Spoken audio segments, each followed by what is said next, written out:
Thranduil, the Elvenking of Mirkwood. Proud, enigmatic, and revered as a wise and noble ruler of his woodland realm, but beneath that resplendent exterior lies a compelling fascination, a longing, almost, for beauty itself, crystallized most famously in jewels and treasure. This allure for precious stones and treasures, however, isn't mere vanity, nor is it about greed in the ordinary sense.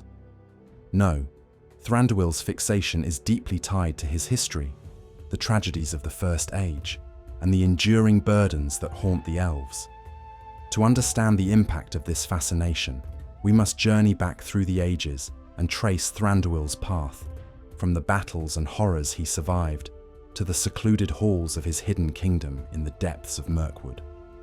Thranduil's story begins with his father, J.R.R, who ruled a different kind of kingdom before settling in Mirkwood. They were Sindarin elves, belonging to an ancient elvish lineage that reached back to the fabled kingdom of Doriath, where the splendor of Menegroth, the Thousand Caves, set a near unreachable standard for elven craftsmanship. Menegroth was known for its splendor, where the famed Silmarils once brought both light and ruin to the elves. Even after Doriath's destruction, that profound yearning for beauty and the memory of past wonders remained in the elves' hearts. Thranduil, a young elf then, would have learned of these stories firsthand. Tales of luminous jewels, of glories lost, and the tragedy woven into their shimmering lights. It's this background that shapes Thranduil's view of beauty and treasure. When J.R.R and Thranduil finally settled in the Greenwood, the land that would later be known as Mirkwood, Thranduil inherited a dual legacy: the pride of Sindar nobility and the lingering pain of a lost kingdom. Over time, his fascination with jewels, stones that seemingly encapsulated the light and memory of past ages, became not just a preference, but a deeply symbolic connection to his heritage. Yet, this attraction was not entirely benign. Thranduil's love for jewels and treasures held both a reverence and an edge of possessiveness. For him, jewels seemed almost sacred, echoing memories of Doriath and even hinting at the allure of the Silmarils themselves. He would protect these treasures fiercely, as if they symbolized not only his power, but the fading remnants of the elves' former glory. And indeed, these glimmering stones might have reminded him of the Silmarils that caused so much bloodshed and sorrow, rekindling memories of the ancient wars fought over precious, radiant gems. With the decline of his father's life during the War of the Last Alliance, Thranduil's purpose sharpened. He would secure his realm and hoard what beauty remained. Yet, he did so with a distinct wariness. Rather than join the larger societies of elves in Rivendell or Lothlorien, Thranduil chose to build a kingdom in Mirkwood, secluded and independent. In his mind, this hidden, fortified palace was both a sanctuary and a vault for the precious things he gathered over the centuries. He constructed his halls underground, inspired perhaps by the grandeur of Doriath, with its own beautiful array of treasures. While others would marvel at Rivendell's wisdom or Lothlorien's light, Thranduil's realm was defined by the beauty he kept close and hidden, a stark contrast to the open, flowing beauty cherished by other elven realms. His love for jewels and rare things, often hidden and guarded, became almost a defensive obsession. This obsession grew as Mirkwood darkened. With the spread of Sauron's shadow, Thranduil's kingdom became an isolated bastion against encroaching threats, further distancing him and his people from the outside world. As the forest dimmed and grew hostile, Thranduil clung more to the beauty within his halls, treasuring it as a form of rebellion against the encroaching darkness. His jewels and treasures became symbols of defiance, of remembrance, and perhaps a defense against the grief he would not show to the world. Thranduil guarded these treasures jealously, not because of material greed, but out of a nearly spiritual attachment to the beauty they represented. The treasures he collected were, in a way, his shield against a world that seemed intent on tearing away every remnant of beauty and light. To truly understand Thranduil's complex relationship with treasure, one must consider the legacy of the Silmarils. These jewels, crafted by the Noldorin Elfeanor, were renowned not just for their beauty, but for their curse. So powerful was their allure that they ignited a devastating series of events: wars, betrayals, and the destruction of kingdoms, including Doriath. The desire for these jewels caused such intense bloodshed that they became, in the eyes of many elves, symbols of both beauty and ruin. A reminder that even the fairest things in Middle-earth carried within them the seeds of downfall. Thranduil, having grown up amidst these stories, would be deeply aware of the danger of letting jewels, especially those of surpassing beauty, hold too strong a place in one's heart. Yet, the pull remained. To Thranduil, these treasures were tokens of the ages past, of the glories that had faded but left their light captured in shimmering stones. The jewels in his collection didn't have the same legendary weight as the Silmarils, but they represented a connection to those ancient times, a beauty unmarred by the world's corruption, something pure and undefiled, held in the safety of his kingdom. This fascination was never purely about wealth or power for Thranduil. Rather, it was about preservation. In a world increasingly darkened by Sauron's influence, he viewed himself as a guardian of elven heritage, protecting the beauty and purity that was left. Yet, that protectiveness subtly morphed into possessiveness. His treasures became almost an extension of his identity, to be protected as fiercely as his own people. Thranduil's character, largely noble and restrained, faced a unique test with the arrival of the Arkenstone. The Arkenstone of Erebor, a massive and radiant gem, held the fascination of the dwarves of Erebor and was the heart of Thorin Oakenshield's kingdom. Though the Arkenstone was never directly linked to the Silmarils, its beauty and the obsession it inspired among the dwarves mirrored the same consuming allure that surrounded the fabled elven gems of old. When Thranduil first learned of the treasures within Erebor, he saw not only a chance for wealth, but a gleaming reminder of that old, dangerous beauty. Unlike the dwarves, however, Thranduil was initially cautious, keeping his distance and even retreating from Erebor when danger arose. Yet, as Thorin reclaimed the mountain and the treasures inside, Thranduil's curiosity turned to genuine desire. The Arkenstone was no mere gem. It was a symbol of prestige, power, and beauty, an allure Thranduil recognized and respected. He was wise enough to avoid letting his longing grow into an obsession, but he was still undeniably drawn to it.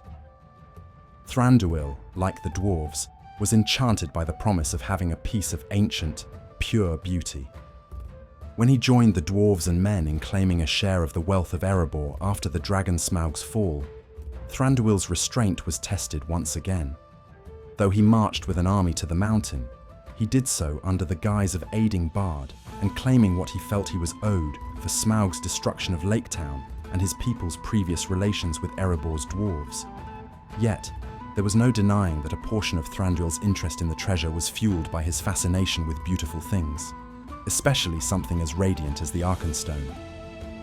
When the Battle of Five Armies erupted, Thranduil faced the consequences of letting his desire for treasure lead him into conflict. Here, Tolkien draws a fascinating contrast between Thranduil and Thorin. Thorin's obsession with treasure becomes all-consuming, driving him nearly mad with greed and making him suspicious of even his closest allies. Thranduil, in contrast, possesses a tempered longing. He desires treasure, yes, but not at the expense of his principles. Thranduil comes to see that the strife over Erebor's treasures is leading to unnecessary bloodshed, a clear echo of the tragedies surrounding the Silmarils. In the aftermath of the battle, Thranduil's wisdom prevails over his longing. He recognizes the futility of fighting over treasure that brings only strife and bitterness. He turns away from Erebor's wealth, choosing peace over possession, understanding that some beauty, however tempting, is not worth the price of war and lives lost. This decision marks a key moment in Thranduil's arc. Where others fall to greed, Thranduil's respect for beauty is tempered by a greater respect for peace and the well-being of his people.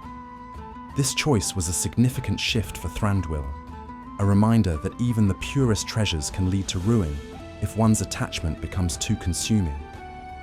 His fascination with jewels and beauty remained, but it was now tempered by the wisdom of experience, a knowledge that there were things in Middle-earth more precious even than the finest of gems. This moment of self-realization at Erebor does not erase Thranduil's fascination with jewels, but it does bring a newfound clarity. He understands that while beauty is timeless, the pursuit of it, if unchecked, can lead to ruin. Thranduil's attachment to treasure was always intertwined with the elves' complex relationship to the world of Middle-earth. As an immortal being, he saw himself as a steward of things that would outlast mortal kingdoms and the passing ages, yet he also realized that an unhealthy attachment could twist even the noblest of intentions. One could argue that Thranduil's fascination with jewels wasn't only a personal flaw, but a reflection of the sorrow carried by all elves. The longing for jewels wasn't simply for their radiance, it was a symbol of the beauty the elves felt slipping away as the world changed around them. For Thranduil, every gleaming stone, every crafted artifact he held in his vault was a memory, a fleeting piece of a history that was quickly fading. As the shadow of Sauron grew, these treasures became not just objects of desire, but relics of hope, fragments of a more luminous world that would soon disappear. Yet Tolkien masterfully shows us that Thranduil's struggle with this obsession leads him to a deeper wisdom. Having survived countless losses and seen beauty corrupted by greed and lust, Thranduil learns the importance of letting go. His evolution from a king who desired treasure to a ruler who valued peace over wealth marks a profound shift in character. For an elf who had lived through ages of loss, choosing peace was a decision that spoke to his maturity and understanding of his role in Middle-earth's larger story. Thranduil's fixation with treasures also has roots in his Sindarin heritage, specifically in the influence of Doriath. His family's connection to Doriath, the famed kingdom ruled by Thingol and Melian, brought with it a complex legacy. Doriath was a place of staggering beauty, filled with treasures that rivaled any in Middle-earth, and yet it too was brought low by greed and the desire for the Silmaril. Thranduil would have heard the tales of Thingol's downfall, of the betrayal, bloodshed, and sorrow that followed. The tragedy of Doriath loomed large in the memories of the Sindar, serving as both a source of inspiration and a cautionary tale. In establishing his realm in Mirkwood, Thranduil seemed to replicate some aspects of Doriath's beauty, grandeur, and isolation, perhaps as a homage to his people's lost kingdom. Yet he also knew the risks of becoming too attached to such things. This awareness shaped his decisions, particularly when it came to the treasures of Erebor. Though he appreciated the beauty of the Arkenstone, he understood that some treasures could curse rather than bless, and he chose to let go rather than repeat the errors of his ancestors. Thranduil's decision to seek peace at Erebor reflects his understanding of this painful history. He sees the potential for history to repeat itself, where beauty and wealth could once again lead to ruin.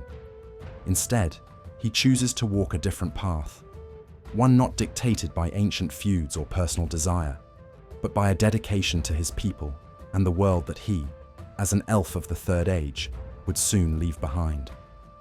Thranduil's treasures symbolize more than simple wealth. They represent a tension between the beauty of the elves and the dangers of clinging too closely to the past. Tolkien often uses jewels and artifacts to symbolize the timeless allure of beauty and the risks it entails.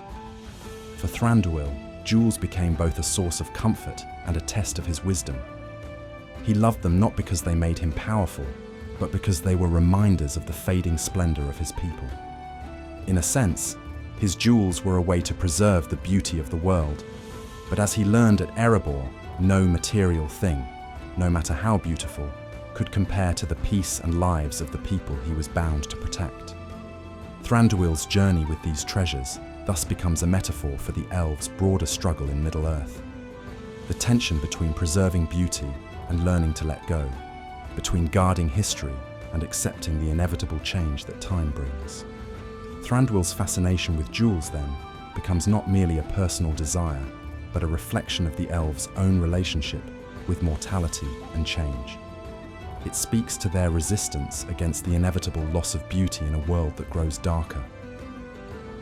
For Thranduil, choosing peace over wealth at Erebor was not just a wise decision, but a powerful act of letting go, an acceptance that the Elven kingdoms could not last forever, no matter how deeply they cherished beauty. In the end, Thranduil's journey with treasure, jewels, and the allure of ancient beauty is about balance. He learned that while beauty and wealth could preserve memories of his people's past, they could also cloud his judgment, becoming shackles of greed rather than vessels of heritage. By choosing to let go of Erebor's wealth, he ultimately safeguarded the true treasure of his people, their wisdom, resilience, and the ability to endure. Thranduil's legacy is a reminder that beauty in Middle-earth is powerful, yet transient, something to be cherished but not clung to. His choice to prioritize peace over treasure speaks to the wisdom of the elves, who knew that, above all, their memories and spirit could not be confined to the jewels they left behind. And thus, Thranduil's fascination with treasure becomes, ultimately, an acceptance of life's beauty and its impermanence.